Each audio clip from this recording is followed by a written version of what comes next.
I'm very bullish on this country, even though we are incredibly divided. This system works. This economy works.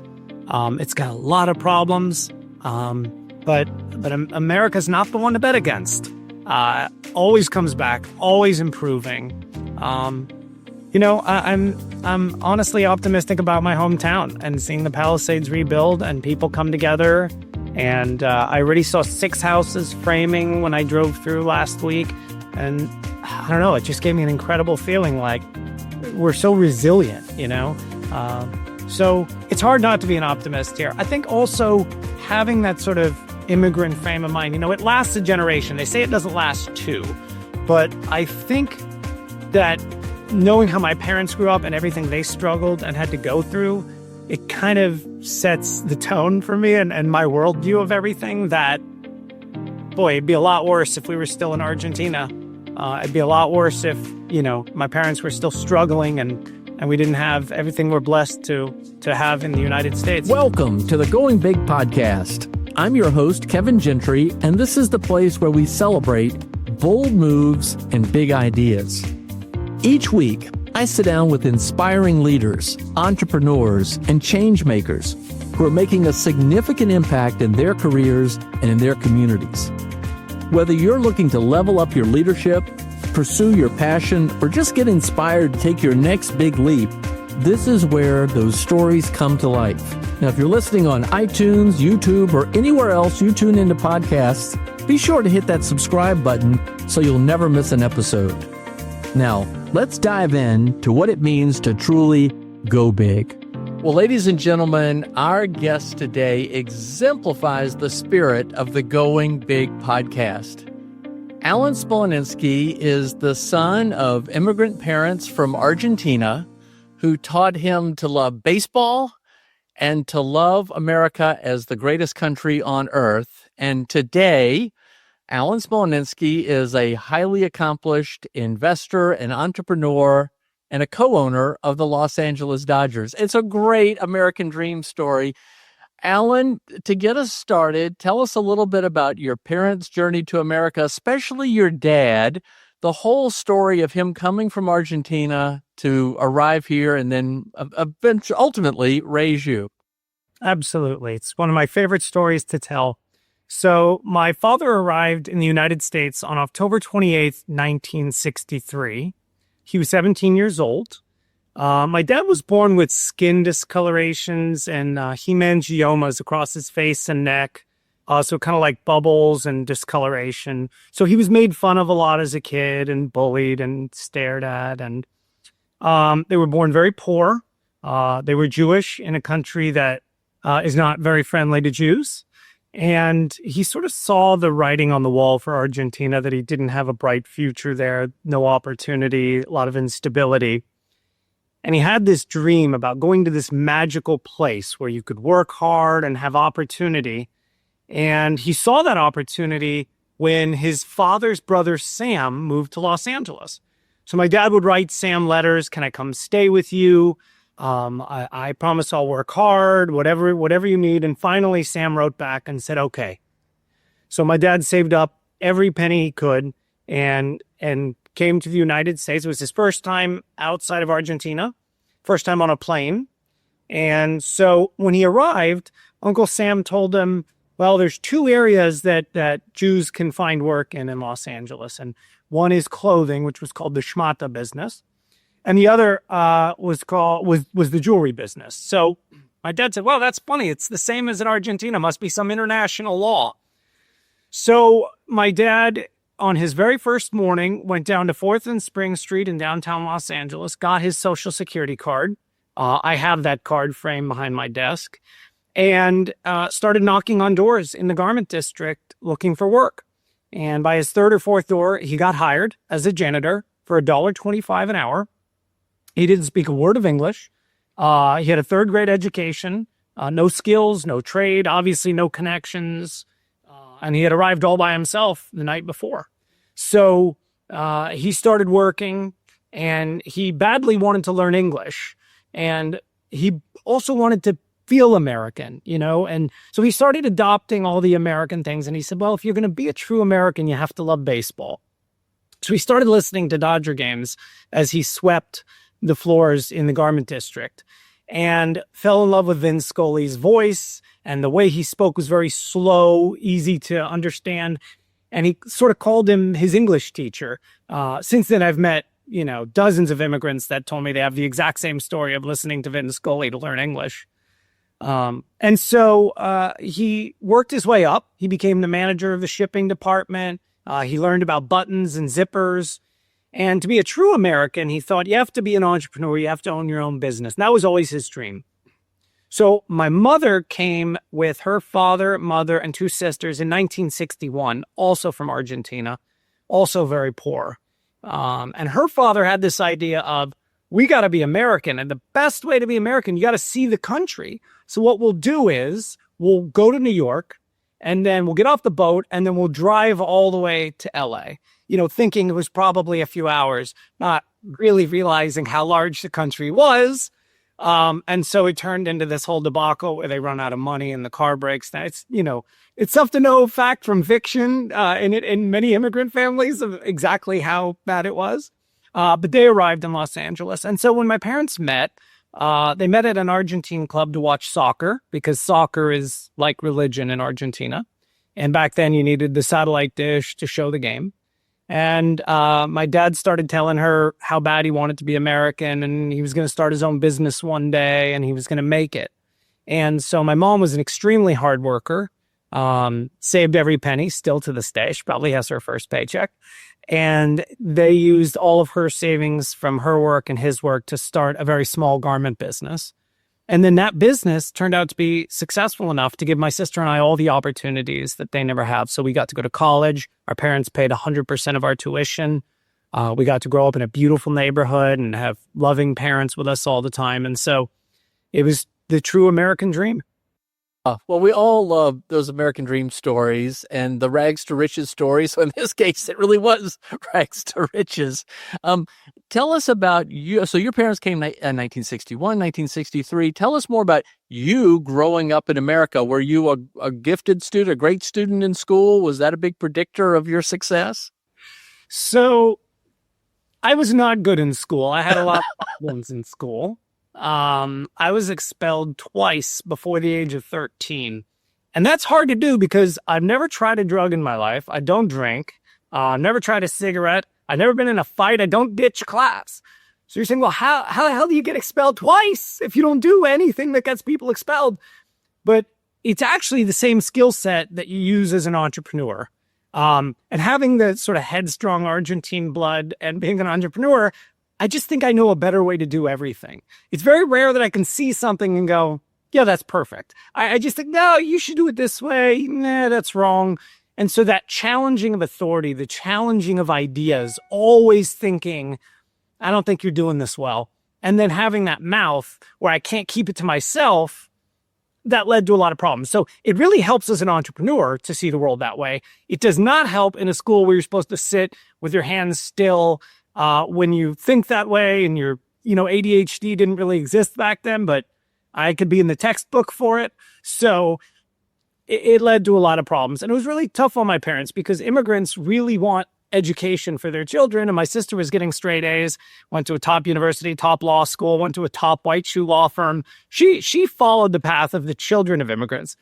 But I just said, I don't need any of this school stuff. I'm not going to be a scientist. I don't need any of this. I need some math, but I'm ready to get out and hustle and start businesses. And my dad was like Superman, he was my hero. I just wanted to be like him. And I'm looking at him. He can barely read and write. He's got this third grade education and he's making deals and he's running this garment business. And so I was just ready to get out and hustle. I got to tell you, this is a recurring theme on the Going Big podcast, something I didn't expect, but especially among entrepreneurs, the challenges in finding their gift. And then it doesn't, I had Todd Rose on recently, and it's certainly not working toward the average. All right. So you go to the University of Southern California, USC. It sounds like you did not follow the path of a typical college student. Instead, you said, well, I'm in college, I'm going to go into commercial real estate. Tell us a little bit about that. Sure. So I was at USC. I was a freshman, and my best friend who had gone to my high school was a few years older than me. And when I got to SC, I was there maybe a month or two. And he said, where are you going to live next school year? I said, I just got here. I have no idea where I'm going to live. He said, no, you got to figure it out right now because you're not going to have anywhere to live. Because at the time, USC only housed freshmen. So I said, where do you live? He says, well, there's this great set of buildings right behind the Shrine Auditorium where they used to do the Academy Awards, and they're run by this Chinese entrepreneur, and they're really nice buildings, and he really cares. He does a great job, and they're more expensive, but you get a lot more value. And I said, great, let's go check it out. So I walked into the office, and I said, I'd like an apartment for next year, and they said, great, we start leasing March 6th. You can get your sleeping bag out there March 3rd, sleep out there a few nights. Maybe you get lucky and you get an apartment. And I said, wow, that's a lot of demand. That is a very healthy business that he's running. And, Chinese and Jews are very, very similar cultures, very similar worldviews, very similar values around education, around business, around family. So I started hanging out with his name is Brian, and I started hanging out with Brian all the time. And he was born in Taiwan, came here at 14, and just saying, we've got such a business here. Why aren't you building and adding new properties? And so he said, well, I don't really know how to do that. I don't want to start building and learn a new business. I said, all right, I'll figure it out. We'll be partners and we'll build this whole business. Now, I didn't know anybody in real estate. I never met anyone in real estate. I never built anything. I was studying music at the music school, zero qualifications. But I knew there was a hell of a business there with all those people sleeping outside. And I saw what he was doing. And it reminded me of Starbucks selling a cup of coffee for $4 when the gas station coffee's $1. But the gas station doesn't have a line for their coffee, and Starbucks does. And that's what Brian was doing. It was a win-win he was creating. It was an all-inclusive, it was very clean buildings, very safe buildings. And so we partnered, and we built 1, and then 2, and then 10, and then 20, and then we moved to another campus at UC Santa Barbara. And before we knew it, we had this enormous business going, and it was just a ton of fun building it. Well, okay, so you built this incredible business, and then you sold it in 2008. Perfect timing. The housing crisis, the financial crisis happens in 2008, 9. 10, what help us understand how you thought about that, the exit? Tell us about that. So we didn't see it coming, but the numbers in commercial real estate started getting really stupid. And deep in our heart, we're value investors. So Brian and I have worshipped Warren Buffett and Charlie Munger from a very, very young age. I named my firstborn after Charlie Munger. So always looking at value. And when the numbers got so dumb that brokers and bankers were calling us with, we said, all right, we'll entertain it. And if somebody wants to pay, these kind of prices, sure, we'll get out of the business. Not really thinking it would happen. And the final piece, it was about $100 million. It was non-refundable.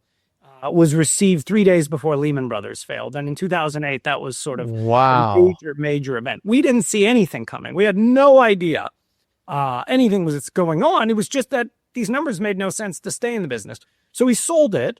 And then it was a good time to have a lot of capital because the whole world was on sale. Any asset, anywhere in the world, from stocks to real estate, anything you wanted to buy was in the bargain bin. And so it was just luck, really. All right. So, but you're well known as a value investor. You mentioned Warren Buffett and Charlie Munger, Benjamin Graham. Tell us a little bit, maybe even how you came to that view, and does that shape how you look at risk? You look at opportunity? Tell us a little bit about that. Yeah. So from a young age, my dad would bring Forbes home for me, and every October was the Forbes 400. And I would tear through it. I read the biography of all 400 guys. I loved the write-ups. There was no internet back then, so you couldn't do more research. But I sort of knew who everybody was and what business they created. And so quickly you see this guy, Warren Buffett, at the top of the list, and he hasn't created anything. Like, he hasn't started a company, right? You see Bill Gates and you say Microsoft, or Phil Knight, you say, yeah, he created Nike. Everybody knows what that is. But then you see this guy that's just doing investments and you're like, okay, he's figured something out. So I just started reading every book about Warren Buffett. I started reading his annual letters. They would host these shareholder meetings that I would go attend and try to ask a question. So that was sort of the beginning of it. And then it kind of becomes like a cult. Charlie Munger would make fun of us as cult members, but it really does become sort of a religion, not just in how you see investments, but sort of how you see life and how your values are. And so I just from a very young age was always thinking the way Warren was thinking, creating a margin of safety, doing things conservatively, finding value, being very, very patient. And so we would sit, for couple of years at a time without making a single investment, see some opportunity, and then sort of go all in. And then the other thing we did was we weren't really diversifying. So when we were building the real estate business, we never raised a penny in capital. We just used debt and our own money. And so we got to own 100% of it. And then our motivations were always, does this investment make sense? Are we going to get a great return? Otherwise, we'll just sit out. We don't need to invest for the sake of investing. So, as you know, this is the Going Big podcast. People who cast a big, bold vision, set big, hairy, audacious goals, have big strategies, go big. Is that how you went big? I mean, tell us your concept of going big. You were dreaming big by even thinking and reading Forbes and thinking about Warren Buffett, but yet, as a valued investor, give us your interpretation of going big. Yeah, so I think, first off, it's great to be an entrepreneur at a very young age. I was 19 when we started. Brian was even younger when he originally started. By the time we were partners, he was 27. But, in some ways, you're foolish enough to go really big and sign personal guarantees because you don't have anything to lose. You don't have a wife or a mortgage or children. So it's very strategic sometimes. It's a great idea to go very big as an entrepreneur when you're young. But I think going big is, like my best friend likes to say, this isn't a dress rehearsal. We get one shot here, and then it's going to be over. And so if you think backwards and you're laying there, hopefully with your children, your grandchildren, everybody you love, and you're saying goodbye, you're not going to say that you had these regrets or I wish I went bigger. I wish I would have tried something else to go bigger and follow a dream. And so I'm always in that mindset of I want to go really big because I don't want there to be any regrets when I'm sitting there. I want to be able to say, wow, I did it all. I can't believe we got this done and that done. And yeah, we failed at this, but I know I gave it a shot. I did my best and it didn't work. And I think that's a great way to live life. Indeed. Well, ever since I've known you, Alan, you've got a lot of energy. You're thinking all the time, all these different ideas. You're always very positive. What are you doing now after 2008? Update us on what's going on these days. Yeah, it's the same sort of thing. Looking at a number of businesses, helping around the Dodgers where I can. Still running a large real estate business in 18 states. Watching publicly traded securities and the debt markets every morning. Looking for opportunities there. There's a public company that we're working very hard on that we're getting involved in. Still trying to do more in the sports, professional sports business in the U.S. So kind of looking at everything, a bit agnostic like Warren and Charlie in that I'll look at any opportunity that makes sense. And also something that's fun, right? That I can be involved in, that I can add value in, that create value. Like that's what I really get high from now is creating value. It doesn't matter which of our business it is. If I'm around the stadium and I'm meeting with someone and they're having some sort of problem and I feel like I can add some value or bring somebody in and I do that, that feels great. Feels the same as if I do it in the real estate business, the securities business, any of our businesses. It's a really nice feeling like you are contributing and creating value. All right. So speaking of creating value and having fun, tell us a little bit more about the story of acquiring the Los Angeles Dodgers. You together with Billie Jean King and Magic Johnson formed this group. That's an amazing story in and of itself. Congratulations, by the way, on your extraordinary success. But also you're now in this effort with Nike founder Phil Knight with this huge effort to buy the Portland Trail Blazers. Tell us a little bit about what's going on in the sports world and how you think about that in terms of going big, but how you think about it differently. Sure. So the way it all started was in 2016, my dad got sick and he called us in May And I said, you got to come over to the house right now. We got to talk. And he told us that he had lung cancer, non-small cell lung cancer, and that it had spread everywhere. And they just found it. And, my dad was running 30 miles a week, very healthy. And it went very, very fast. Start to finish was 5 months. And we had a lot of notice that, it was just going to be a few days. And during those few days, my dad was 100% conscious, present, brilliant. And we talked a lot. We talked a lot. And after he had passed, it really changes your view on mortality, on not being a dress rehearsal, on you seeing that that's going to be you in the next generation with the kids and the grandkids around. And so after that happened, I started saying, I want to go big, right? I want to go really big. And I've been a diehard sports fan. I've been to, hundreds and hundreds of Dodger games with my dad. And I had read in Bloomberg that they were looking for a strategic partner for a few years. Nothing was happening. Our chairman, Mark, had already, he'd bought the team in 2012, and they were looking to bring somebody in. And so I started talking to bankers and meeting and saying, hey, I want to do something in sports. I'm not sure exactly what I want to do. And my sports banker told me at the time, you never get your team, kid. So you just be aware of that. We'll get you in somewhere and people will like you and you'll add value and then you'll get promoted. But don't think you're going to get your team. And then he said, you're not going to believe it. I got the assignment for the Dodgers now, but don't get your hopes up. So we started doing meetings and we ended up getting it done. And it's just been an absolute dream come true and very, very exciting. The Portland opportunity, Phil and I had been friends for a while. We had gone for lots of walks together and talked a lot of tennis, talked sports all the time. And so I pitched him on the Trailblazers one day and just said, it's being sold. Paul Allen, Microsoft co-founder, had died way too young. And the team was being sold by a trust and the money was going to go to charity. You're Mr. Portland. And I've got several years experience in the sports business now. And I think we could add some value. There's some real estate that we could make real nice. And he liked it. And so we started working on it. This was probably 3-4 years ago. And I'm still working on it. I was on a call yesterday. So we'll see what happens. Sports values have really, really grown since my first Dodger deal. And a lot of the things I can't make work financially. The numbers are really, really wild. So we'll see what happens with this one. If it ends up working out and making sense, or it's just so hard to predict what happens in a process. Wow. Well, I got another question related to the Dodgers, but you mentioned again about your dad, and I hear so much as part of these podcasts how role models are so important and mentors. Tell us a little bit more about what you learned from your dad. Yeah, so I won the lottery having him as my father. You don't realize that as a kid, my dad never missed a dinner.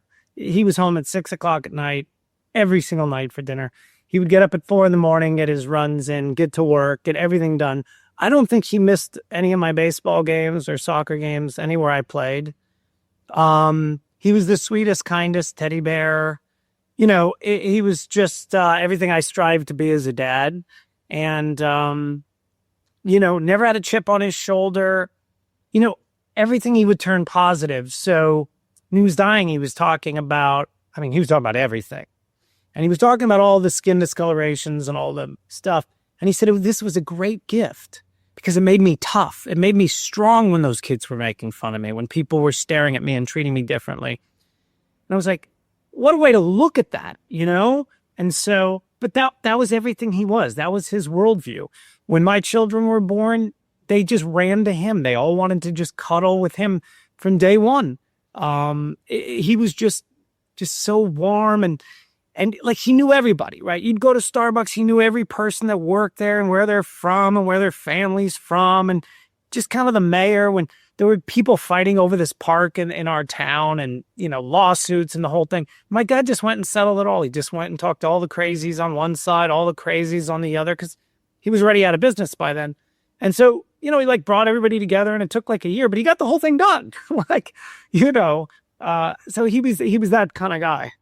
That's amazing. Well, So this relates to a couple of people told me that you are really focused with respect to the Dodgers on just helping the team, creating value for the team. And you like to get involved in projects that just solve little problems, help things. Anything in particular you might want to share?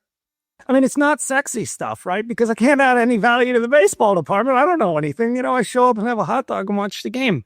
But it's the same thing I do in any of the businesses if there's something falling through the cracks. So there was some team travel stuff, some aviation stuff that I found a way to work in. I love reading the rules. I'm a big nerd. I just finished reading the new Trump tax code, 1,000 pages. I did it cover to cover. You're looking at a grade A dork. So I like to read different rules about the CBA or how the cap works or different structures or deferments and then just say, hey, have we thought of this? Have we thought of that? Are you doing it this way? And, oh, no, okay, let me research something. I have something I want to bring back to you.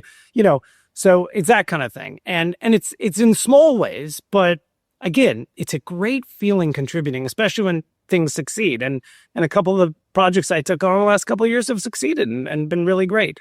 Or sometimes it's bringing in a sponsor in a category we don't have. And you might think, who do I know in that, space? And maybe we can pull this off. And then when it works and you see a sign out and you go, oh, that's great. I feel really good about that. So, yeah.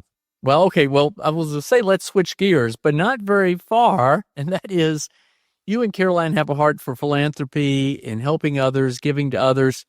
Share a little bit about how you think about that and why you do what you do. Sure. So, Caroline and I grew up very differently than the way our children are growing up. And after I sold the company, we started having real discussions about inheritance and the American dream and having to work hard. And it's still a topic I talk about with my friends all the time.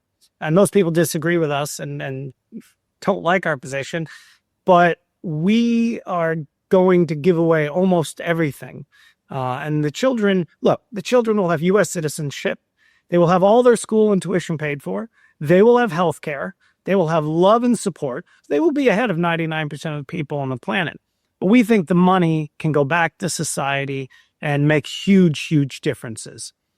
So once we partnered with this philanthropic organization, Stand Together, that you know very well, we started coming up with ways, again, where we could add value. Now, there were two areas that I felt I had some real knowledge in, and that's poverty, seeing how my parents grew up and seeing how they were able to break through and end the cycle. And the other place is immigration and immigration reform. So the majority of our giving now is around those two issues. And so we just graduated our 5th class of entrepreneurs with a group called Rising Tide. And we find the poorest of the poor, bring them in, teach business skills, teach them how to start a small business. Many already have a business, but haven't been taught, how to create a balance sheet or how to hire or how to build things. And our 5th class just graduated. We did one of the graduations at Dodger Stadium, and you'd be blown away by what these entrepreneurs are accomplishing. Someone from our 1st class has already bought their own home, which is, it's just mind-blowing. She has 12 full-time employees on the payroll, a legitimate business that is thriving. And so I get great pleasure from that. And that's a really neat tool to break poverty with. It's very different from a handout or something that doesn't break the cycle. A lot of these entrepreneurs, their children are seeing them build these businesses and think, wow, look at my parents. They can do this. I can do this. And so it's very, very neat. And the other place is in immigration reform. And I try to do that in subtle, nonpartisan ways. I do the political thing. I meet with the 2 members of the Senate from the Republican side and the Democratic side that were charged with immigration policy. Met with the last White House and this White House, working with 4 members of the House. I'm trying to get something really small. I don't think a giant immigration reform bill is viable. I think we take a very small step like the First Step Act did for criminal justice reform. So I'm working very hard on that. A lot of people are hopeless on that. I'm actually really optimistic that we can be welcoming and secure and come up. And it has to be done bipartisan. It has to have overwhelming majorities in the House and Senate for it to really have the buy-in And so one way I'm doing that is hosting naturalization ceremonies. And if you've never been to one, they are the most emotional, patriotic, rewarding experience as an American. And so a couple of years ago, we hosted one at Dodger Stadium on the field. Yeah, tell us a little bit about that. I think it was in 2022, you hosted one of the biggest ever in Dodger Stadium. I've seen the footage of it. Incredibly inspiring. I want to get more and understand exactly why immigration reform is an issue important to you and good for you and the strategic approach in which you're addressing it. But tell us more about these naturalization ceremonies. So, I started going after my dad passed. I sort of I started meeting with all his friends and studying his whole history. And I wanted to go to a ceremony and just see what it was like. And I went, it was in the dark, dank convention center. It was like a factory. But even in that environment, it was so emotional. Everybody was crying. Everybody was singing the songs together. It was incredible. And I thought, well, this could be done a lot better. And so one of the reasons I really like doing it is it really highlights the contributions of immigrants and how patriotic they are. In my family, the biggest day of the year was always 4th of July. We went huge. We had our routines. We all got dressed up. Every year we ran this race. We went to this parade. We did these barbecues. We went to the fireworks. If you ever want to have a great time, find a bunch of immigrants to get with on July 4th. Absolutely. I totally agree. And so the naturalization ceremonies are a real way to highlight that. And the more people that see them and can be included in them, you see how patriotic immigrants are, regardless of where they're coming from. So I asked our team historian at the Dodgers, have we ever done, I'm sure we've done a naturalization ceremony, right? He said, no. So we've had the Pope do mass. We've had presidents. We've had the state of the state. We've had the mayor's address. We are a polling place. We've had every great rock band. We've had multiple world championships. We'd have everything in the world at Dodger Stadium. We had never had a naturalization ceremony. So I got with the members of Congress that I'm constantly working on reform with, and I said, could you help me put this together? And I got it going. And it ended up being the largest naturalization ceremony since COVID began. So we had over 2,100 new citizens from over 100 countries. We had active duty military. I got the Air Force to do a flyover. Still have no idea how we got that done. We had the Navy band. We had a pre-recorded message from the President of the United States for our group. And I got to give a little talk and tell my family's story. And then we got the Homeland Security arranged for the Secretary of Immigration Affairs. They change the name of the department every year or two, so if I might have gotten that wrong. And we swore everybody in. We had Good Morning America there. We had every news channel there. And it was incredible. It was the most meaningful day of my life outside of my marriage and the birth of my children. And it was such a wonderful highlight. I mean, we had from young children, we had one guy, 91 years old. We interviewed him, why it was so important for him at 91 to become a citizen. So doing events like that, where everyone sees how much immigrants have to contribute, and then it allows me to give all my nerdy stats. Did you know 40% of the S&P 500 was started by immigrants or the children of immigrants? Or talk about the dozens of signers of the Declaration of Independence who are immigrants, or that immigrants are much less likely to commit a crime, much more likely to be employed, and just the economic contributions in every state. And so when you highlight those things and you figure out how broken the system is and how we haven't had reform in 3 decades, then you can find little ways to come to common ground and reach agreement and maybe eventually get them through Congress. So that's kind of what the naturalization ceremonies are all about. And everyone who hasn't been to one should absolutely go online, find one, and just go attend. You will not regret it. Well, hear, and God bless you for doing it. My goodness. And ladies and gentlemen, just Google Alan Smolinisky naturalization ceremony and see the footage, the video. It's really inspiring. And one of the things I didn't know, active duty military, people who've signed up in service to the country who aren't yet citizens and then get citizenship in that process. It's so inspiring. I couldn't agree with you more about all those things, about the attributes. And it's what made America great. And it's your own personal story of your parents coming here from Argentina. Okay. let's switch gears to another subject. This is a tough one. This is the Palisades fire. You all have a home there. You escaped the fire, but not, I mean, it caused a lot of devastation. But you also own the Palisades newspaper, which has been publishing for more than 100 years.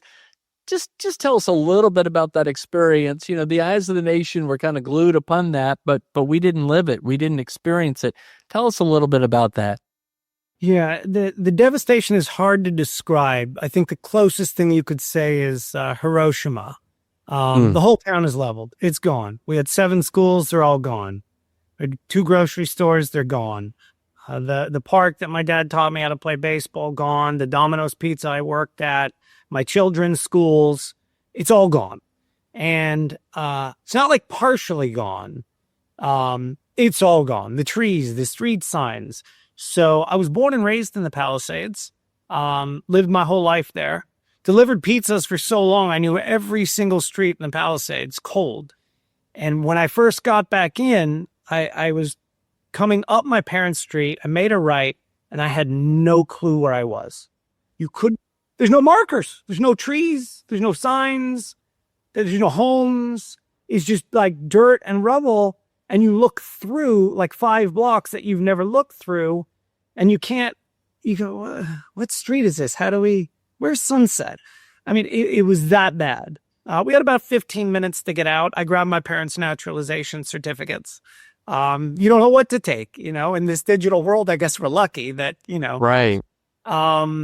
We all got together. I really thought this was the end of it. And I was saying goodbye and I was never going to see the place again and trying to make peace. Every car going one direction, every single lane, the way you see after a hurricane. Looking in the rear view thinking, okay, if the fire catches us, I'm sure there's pools. We can hop a fence. I'll throw the kids in the pool. Because all you see behind you was just this mountain coming at you. But like, that's just what's racing through your head. And then, yeah, you've got to find a new place to live, find new schools for the kids. You got to put on this fake face as a parent. Oh, it's great. We're healthy. We're safe. That's all that matters. We don't care. And then you go in the bedroom and cry and freak out. And so we did that.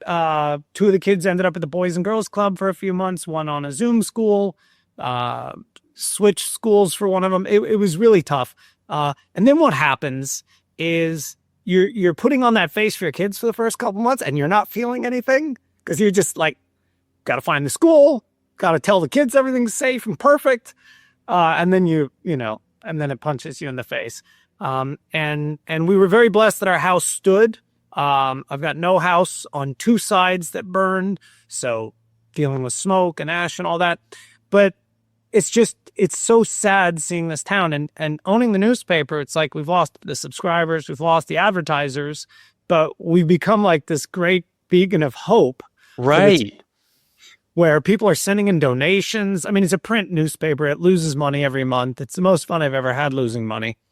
But I keep it going because, like you said, it's been a subscription-based paper for 100 years. I can keep it going. I'm fortunate enough to be in that position. And so now it's just like, we'll run a story that a small business is reopening or the Mexican restaurant is reopening. And it gives people hope and they love it. And they write us letters and they go, we can't wait to hear as things slowly come. It's almost like a huge victory if CVS starts opening a couple hours a day in the part that didn't burn. So that's mostly what the stories are. And then, the army giving updates about clearing the whole town. And so it does still create community and people are so appreciative for the paper, but it's gotten, it's not a good business. It's not a business to be in, but it's a beautiful community asset and I'll keep it going as long as I can. Well, I really applaud you, Alan. I mean, you always have this positive spirit, which is infectious. I mean, we always are motivated by you, inspired by you, but this focus that you have on helping others and just bringing value into their lives, it's really awesome. Thank you very, very much. All right, so let's start to wrap this up. Where do you see the big opportunities in the future for us all, this country, or more broadly everywhere? I know you're an optimist. So as you look to the future, what excites you the most? That's tough. I mean, there's a lot to be excited. I'm very bullish on AI. I'm very bullish on GLP-1 drugs and eliminating heart disease and strokes everywhere. I'm very bullish on this country, even though we are incredibly divided. This system works. This economy works. It's got a lot of problems, but America's not the one to bet against. Always comes back, always improving. I'm honestly optimistic about my hometown and seeing the Palisades rebuild and people come together. And I already saw 6 houses framing when I drove through last week. And I don't know, it just gave me an incredible feeling like we're so resilient, So it's hard not to be an optimist here. I think also having that sort of immigrant frame of mind, it lasts a generation. They say it doesn't last 2, but I think that knowing how my parents grew up and everything they struggled and had to go through, it kind of sets the tone for me and my worldview of everything that, boy, it'd be a lot worse if we were still in Argentina. It'd be a lot worse if, my parents were still struggling and we didn't have everything we're blessed to have in the United States. So yes, it's tough though. I think a great entrepreneur has to be optimistic, but I am naturally very excited for the future. And I think it's going to be very bright. And if you only look at the short term or you only focus on those negatives, how the vitriol is and that everybody's so angry and you only see the bad, you can get lost in it. But if you pull out and look at the longer term, it's very, very bright. Well, back to you being a value investor and a long-term investor. Very, very nice.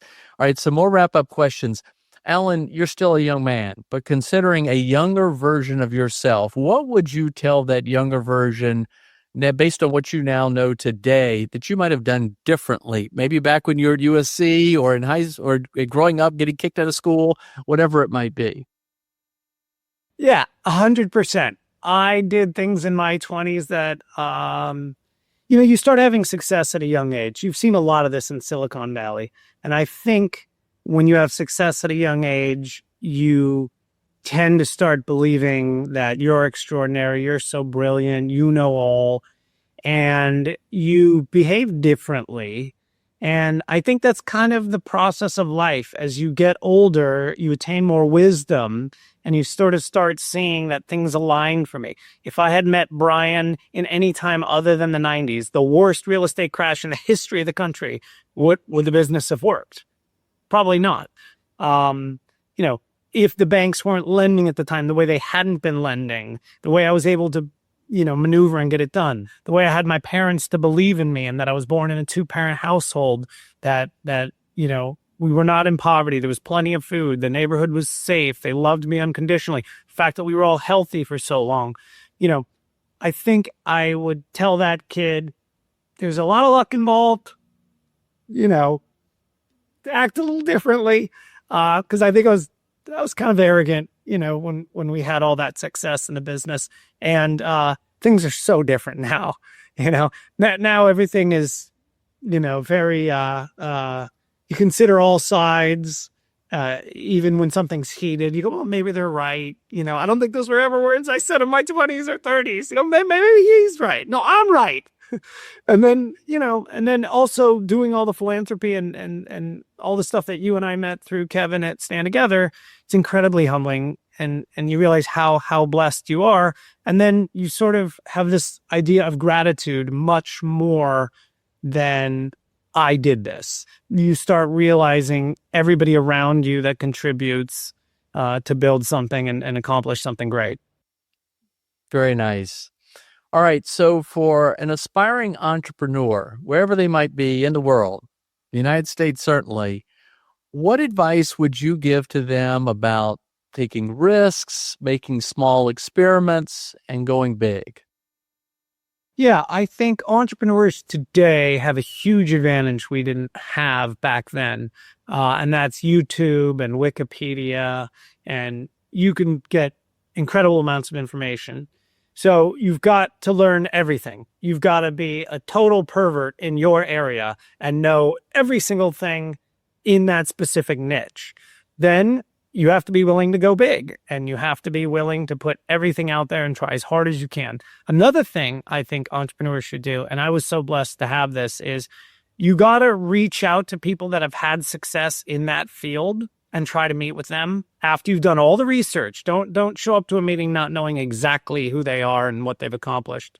Bring your questions and be prepared. You will be shocked how many successful entrepreneurs in that field are willing to talk to you. Not all of them. I mean, people might not return your call, but there will be people, and they will sit with you, and they will help you, and they will give you guidance, and it will really go a long way and make you feel, that you've got that wind at your back to help you. And then the last thing is, I know it sounds cliche, but you can't give up, because all you're going to do is be told no 1,000 times. You can't build that giant thing at USC. You can't get these companies to go south of the 10 freeway in South LA and do all the retail you want. And you can't get the union contract, and you can't get the city approvals. You'll never get the financing. You never built anything. I mean, and all those people are right. They're completely right. But that's what it is. You can't be an owner of the Dodgers, you little immigrant kid. You think you've done this, but you just keep going and going and going and going and doing things the right way and meeting people and developing a reputation and be honorable. And then it's like things just happen. You can absolutely make things happen. And so it's about that, not giving up and keep fighting. And then the last thing I'll add is it's got to be something you're passionate about. You have to be really into it. I've never met anyone that's been successful at something they don't enjoy. I really haven't. In all the people I've met, in every entrepreneur, I've never met someone who said, well, I hate the software business, but, I had to start this company. And no, they are so passionate about it. They want to talk about it all day long. They want to read about it all day long. You have to become that nerd in that field, and it has to be authentic. I mean, you cannot fake it. So that's my advice. I hope it helps. Well, Alan Smolinisky, first, congratulations to you on all that you have achieved already in your remarkable life. But thank you, really, truly, for inspiring us all. You're always just have this just infectious, contagious optimism, and look forward to many more years of working with you and friendship. And just thank you for all that you do. It's been a real pleasure having you on the Going Big podcast today. You're too kind, Kevin, and I'm a huge fan of yours. I love when you go around the room telling everybody's bio and connecting everybody. That is a skill set that I've never seen before in anyone. And the way you do it without note cards, all from memory, dozens of people, it is so impressive. Well, thank you. We're all continuous learners, lifelong learners, right? It's all part of, I guess, the long-term investment approach that we have. Alan, it's a real pleasure. Thanks again. Thank you. I'll see you soon. Thanks for tuning in to the Going Big podcast. I hope today's conversation left you feeling energized and ready to tackle your biggest goals. Don't forget to subscribe and leave us a review on iTunes, YouTube, or wherever you listen to podcasts. It really helps spread the word, and it gets these inspiring stories out to more people. You can also find more content, resources, and updates at our website, goingbigpodcast.com. Remember, the only limits are the ones you don't challenge, the limits that you impose on yourself. Keep pushing, keep growing, and above all, keep going big. See you next time on the Going Big podcast.